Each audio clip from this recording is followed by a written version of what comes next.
With the unemployment rate still at 8.8%, Republican senators have taken it upon themselves to devise a plan for creating jobs and getting Americans back to work. Senator Rob Portman of Ohio authored a plan released today, and he joins us now with details. Senator, welcome to the show again. Great to see you. Gerri, great to be back on with you. All right, so let's go through some of the details of this plan. One of the things you want is a balanced budget amendment. That's some big stakes engineering. How confident are you that you can get that? Well, we'll see on the balanced budget amendment. We got within one vote way back in 1996-97. So with the deficit being far more serious now and the debt being much larger, I would hope that members of both parties would want to have a balanced budget requirement. But this plan goes well beyond that. It does say we need to get control of our deficit and debt because it is impacting job growth. In fact, because of the uncertainty related to our fiscal condition, a lot of folks aren't investing. We aren't creating the jobs that we should. So you mentioned 8.8% unemployment. We've also got very weak growth in the first quarter this year, as you know, 1.8%. So we're laying out a whole blueprint of how to get the economy back on track. It includes tax reform. Yeah, let's get to that for just a second, okay? You want to simplify the tax code. You want to reduce taxes for both individuals and businesses, but to what levels? What we want to do is be sure that on the corporate tax front that America doesn't continue to have these high tax rates that drives jobs overseas. Right now we have the highest tax rate in the world, except for Japan, which is lowering theirs, among any of our developed country partners. So we've got to get those taxes down to be able to attract more jobs here. On the individual side, we do think it's good to lower the tax rate and get rid of some of the underbrush in the code. Why?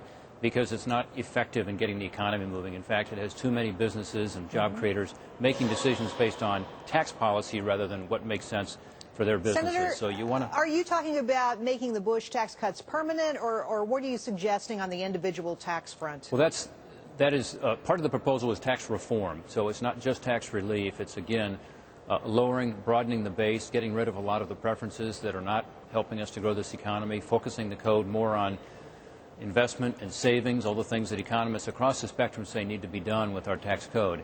But yes, in the interim period, we should not be raising taxes on small businesses, on job creators. That would be the worst thing as we're trying to come out of this recession. One of the things you're asking for is a cost-benefit analysis of new programs, new legislation that comes through Congress that the president signs. What would that do and how would it work? Well, we're finding as we talk to small businesses all over the country that the number one issue right now is regulations. They're very worried about the new regulations that are already being imposed on them by federal agencies, and so many regulations that are coming up soon. For instance, in the healthcare area, in the financial service area, there are literally hundreds of new rules and regulations. And this is one reason, again, there is so much uncertainty out there, which leads to a lack of investment and a lack of private job growth. So we are saying, yes, there ought to be an analysis done. What's the cost of this regulation? What's the benefit of it? Is it a good idea? And for regulations that impact our economy in a big way, we ought to allow the members of Congress who are accountable and elected officials to take a look at them. So this is this notion of, for very large regulations, having them come back to Congress for an up or down vote to be sure that the agencies aren't getting too far out and ahead of where the elected representatives are. Well, and that's certainly a very big debate out there about the regulations that are written, whether they have much to do with what Congress wants to see enacted. But I want to talk to you about a specific part of this jobs plan that you mentioned. You want common sense health care. So this is really a thoroughgoing plan that addresses everything from taxation levels to exports, health care. I mean, to me, it sounds more like sort of a Republican manifesto for all issues, really.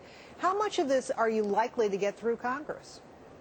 Well, I'm encouraged by what I'm hearing from the administration on a few areas that are part of this plan. And you're right, it's a very broad plan that deals really with all of the ways to get the economy moving again and to get jobs going, and we should do it all.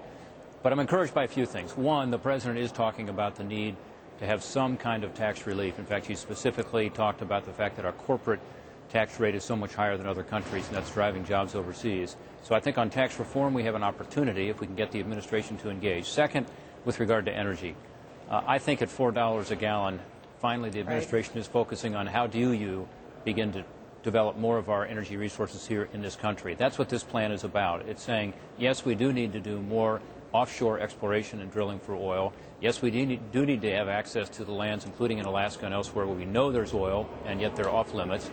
And yes, we need to develop our natural gas resources all over this country, where we've got great new finds. We need to get the federal government to encourage that rather than discourage it. Well, Ohio, with an 8.9% unemployment rate, the people there, the Buckeyes, certainly need some help.